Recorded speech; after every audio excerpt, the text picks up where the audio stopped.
In American schools, language classes are used as an elective most of the time.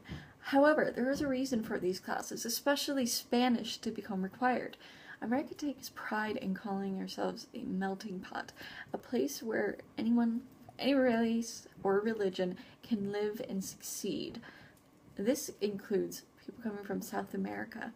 According to the 2013 US Census, over 64% of the US population comes from a Hispanic origin, and 19% of those individuals speak only Spanish, and 55% are limited in the English language, but are fluent in Spanish. That means if students were to learn Spanish, they could communicate with more people, meaning more experience in life. Here are a few other reasons as to why Spanish should be a required subject in school. In the workforce, you interact with hundreds, if not thousands of people each year. These people can come from all sorts of backgrounds, and some may just be the 19 and 55% of people I spoke about earlier. Look at it this way.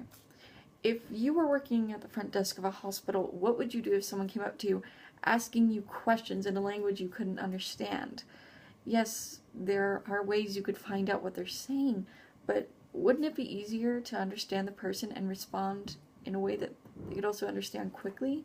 That way both of you could interact easily, and you could help this person much faster, improving the way you work.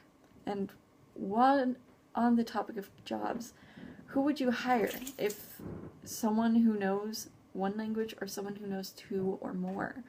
If they are both equally experienced in their field of work, it's most likely you would hire the second candidate. But it's not all about jobs or getting hired. No. Learning another language can mean so much more.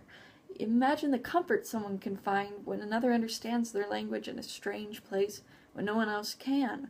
Imagine the happiness a new student feels when one or more of their classmates can actually hold a conversation with them. Imagine a mother's relief when a nurse can quickly understand what she is saying in a medical emergency involving the woman's son. We could help the 55% of Americans struggling to understand English by showing them that we care enough to find a way to understand them. All it takes is just one more required class, Spanish.